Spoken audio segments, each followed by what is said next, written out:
Hello, confident English learners. Today we are building simple and clear English sentences. Let's begin. Look at the first picture. The table is near the man. So we say this is a table. Repeat, this is a table. Now we can also say this table is here. Here means near us. Now look at the next picture. The table is far away. So we say that is a table. And also that table is there. There means far from us. Now look at the hat. This is a hat.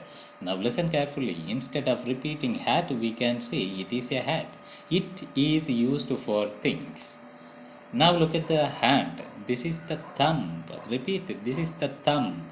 And these are more than one. These are the fingers. Thumb is singular, fingers is plural.